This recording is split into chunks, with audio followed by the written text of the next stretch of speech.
Siegelman in prison because he's a criminal or because he belonged to the wrong political party in Alabama. Siegelman is the former governor of Alabama, and he was the most successful Democrat in that Republican state. But while he was governor, the U.S. Department of Justice launched multiple investigations that went on year after year until finally a jury convicted Siegelman of bribery.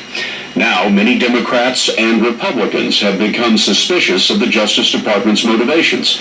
52 former state attorneys general have asked Congress to investigate whether the prosecution of Don Siegelman was pursued not because of a crime, but because of politics. 10 years ago, life was good for Don Siegelman. After he became governor, many believed he was headed to a career in national politics. In 1999, Siegelman's pet project was raising money to improve education, so he started a campaign to ask voters to approve a state lottery. He challenged Republicans to come up with a better idea. You tell us how you're going to pay for college scholarships. You tell us how you're going to put state-of-the-art computers inside every school in this state. But now the applause has long faded. This is Siegelman today, emptying a mop bucket at a federal prison camp in Louisiana. He's doing 7 years. The main charge against him was bribery, giving a position on a state board to businessman Richard Scrushy, who made a big donation to that lottery campaign. There was a star witness, Nick Bailey, a Siegelman aide who had a vivid story to tell. Mr. Bailey had indicated that there had been a meeting with Governor Siegelman and Mr. Scrushy, a private meeting in the governor's office, just the two of them. Doug Jones was one of Siegelman's lawyers. And as soon as Mr. Scrushy left, the governor walked out with a $250,000 check that he said Scrushy had given him for the Lottery Foundation. He had the check in his hand right then and there. Had the check in his hand. That Scrushy had just handed to him, according to Bailey's testimony. That's right. Showed it to Mr. Bailey, and Nick asked him, well, what does he want for it? And Governor Siegelman allegedly said, a seat on the CON board.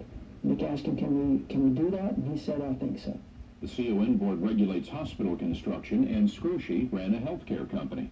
Both Siegelman on the left and Scrushy were convicted in federal court. But as we found out, the imprisonment of Don Siegelman is not nearly as simple as that. I haven't seen a case with this many red flags on it that pointed towards a real injustice being done. Grant Woods is the former Republican Attorney General of Arizona. He's one of those 52 former state attorneys general of both parties who've asked Congress to investigate the Siegelman case. I personally believe that what happened here is that they targeted Don Siegelman because they could not beat him fair and square. And this was a Republican state, and he was the one Democrat they could never get rid of. Now, a Republican lawyer from Alabama, Jill Simpson, has come forward to claim that the Siegelman prosecution was part of a 5-year secret campaign to ruin the governor. Simpson told us she did what's called opposition research for the Republican Party. She says that during a meeting in 2001, Karl Rove, President Bush's senior political advisor, asked her to try to catch Siegelman cheating on his wife. Karl Rove asked you to take pictures of Siegelman. Yes. In a compromising sexual position with one of his aides. Yes, if I could. She says she spied on Siegelman for months but saw nothing. Even though she worked as a Republican campaign operative, Simpson says she wanted to talk to us because Siegelman's prison sentence bothers her conscience. Were you surprised that Rove made this request? No. Why not? I had other requests for intelligence before. From Karl Rove? Yes.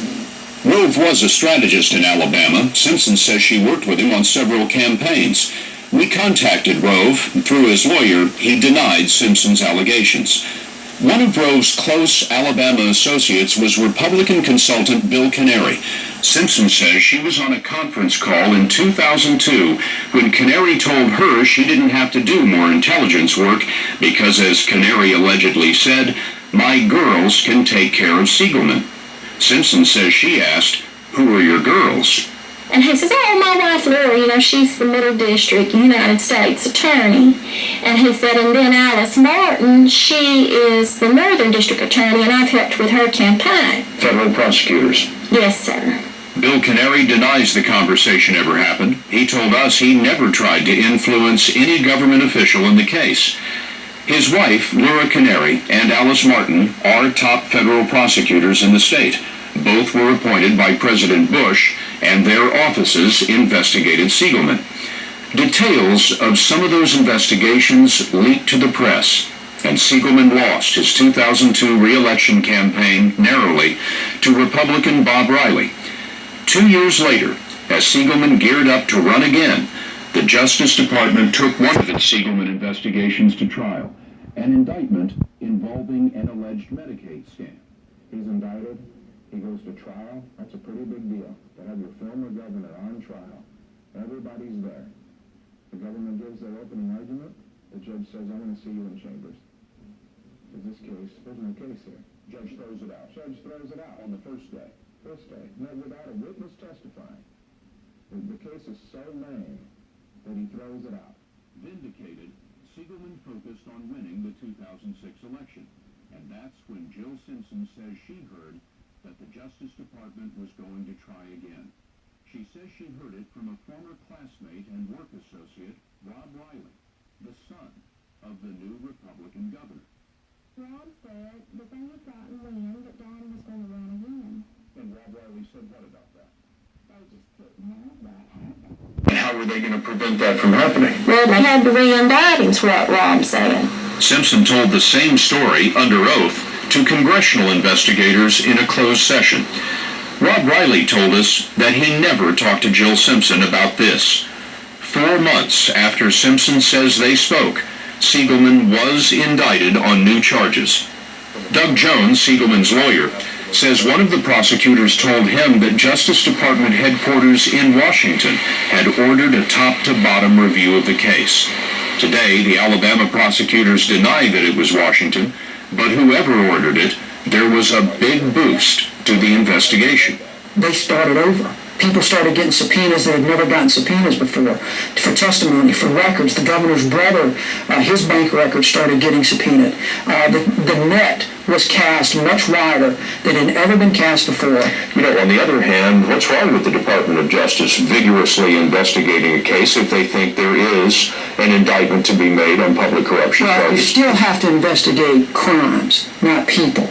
It undermines the entire system of justice, because at that point, anybody can be a target. Any prosecutor can look across the table and say, you know what, I just don't like you. The prosecution was handled by the office of U.S. Attorney Laura Canary, whose husband, Bill Canary, had run the campaign of Siegelman's opponent, Governor Riley. Why would you do it that way? Why would you say, you know what, we're going to bring in someone from another jurisdiction to do it? There's a lot of United States attorneys around the country. We'll have somebody come in and do this case. That's not what happened in Alabama. Every time they had the chance to go the extra mile to be independent and objective, they didn't do it. Laura Canary handled the case for 8 months. When defense attorneys objected, she turned it over to her assistants and says that she had nothing further to do with it. In this new investigation, prosecutors zeroed in on that vivid story told by Siegelman's aide, Nick Bailey, who said that he saw the governor with a check in his hand after meeting Richard Scrushy.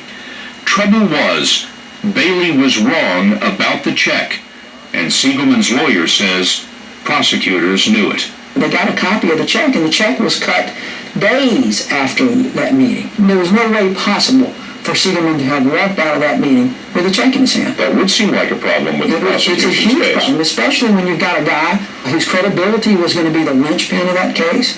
It was a huge problem. And there was another problem with the prosecutor's star witness.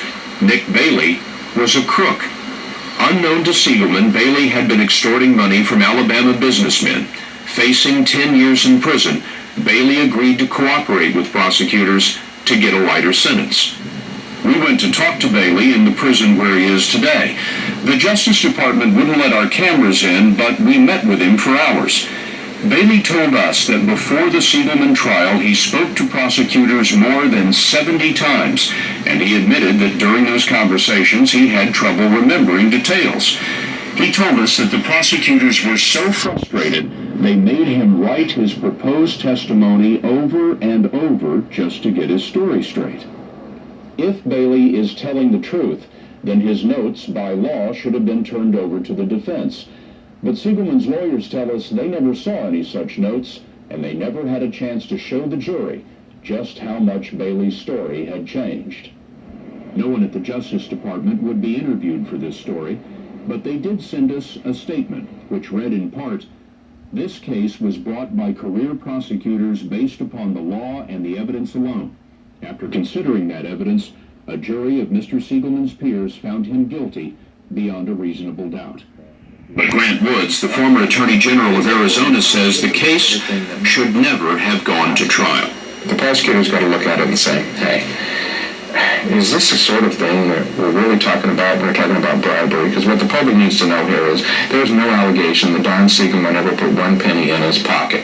Richard Scrushy did make donations totaling $500,000 to that education lottery campaign, and after serving on the hospital board under 3 previous governors, Scrushy was reappointed by Siegelman.